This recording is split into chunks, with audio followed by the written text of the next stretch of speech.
I've been home for 2.5 years. So my first day is a little blurry, but honestly, I remember very well the flight over to my mission. So we had to stop over in Texas because my mission is just underneath Texas. It's in Chihuahua. So we went from Salt Lake to the Texas airport, and then I think it was Houston. I don't recall which airport that is, honestly. I don't know Texas very well.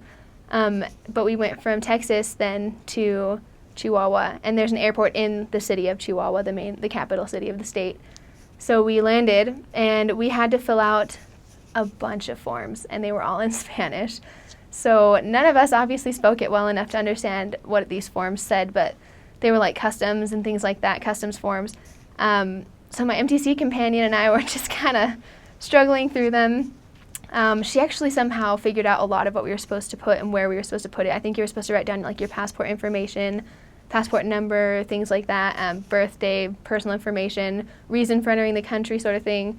So my companion actually figured out a lot of it, and I don't know how, but we ended up filling out all the forms that we needed before they would actually let us pass through to the main airport and see President, who was waiting there for us with his wife and a few other missionaries. So we get out to the main part of the airport, and we're wheeling our suitcases because in between the customs and the main airport, we get our luggage. And we get out to President and his wife, and I mean, of course, everybody's speaking Spanish at this point, so like a lot of it was confusing for us, but it was kind of comforting to just see like our mission president and his wife just gave us all our sisters a really big hug, and President gave all the elders a really big hug, and then we took a group photo together, and I'll never forget like them giving us instructions on the photo, and I was just standing there super confused, like, I think this is universal. I'm pretty sure I'm just supposed to smile, like, don't know what you're all saying, but I'm going to go for that. So it was very interesting, just the first few moments there, kind of realizing I am not in Kansas anymore, or not in the United States anymore, right? It was definitely a great first day. Our president kind of eased us into everything.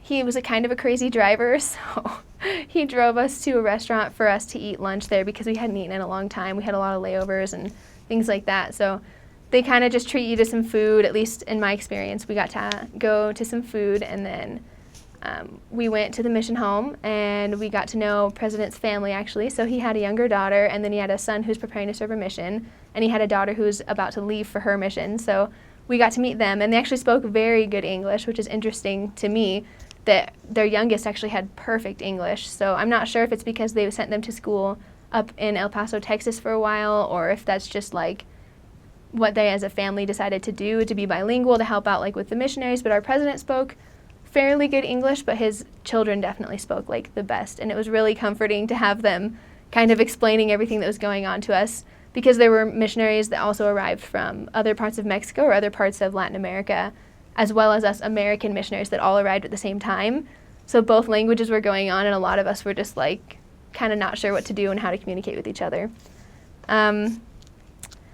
The first week was honestly actually really exciting for me. I was like on this very like spiritual high. Like my companion and I got along really well. She was very sweet. She was from Paraguay, and her Spanish was very different than Mexican Spanish. There's definitely an accent difference, but also like a linguistic difference, like in vocabulary difference. It was very interesting kind of hearing how she spoke at home and then hearing how everybody else spoke outside of the house. The first week I especially was just lost, honestly, in the language because I was trying so hard to understand what people were saying. But we had some really good experiences where I learned that it's not as important if you understand every single word, but it's more important how you show the people that this is important for them, this gospel that you're teaching them. So I shared my first week pretty much just what I could. I shared my testimony that they taught us how to do in the MTC.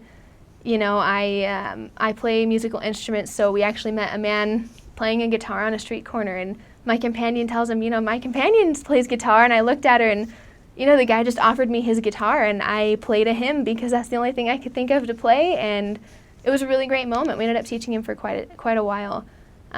Came to church a few times and everything, but I'd say the first week is definitely the hardest, but also the most fun because you're just kind of getting to learn the ropes, and you're learning about the people and the food and everything in the language. So it's very difficult, but it's definitely worth figuring out what you can do and then doing that to the best of your ability.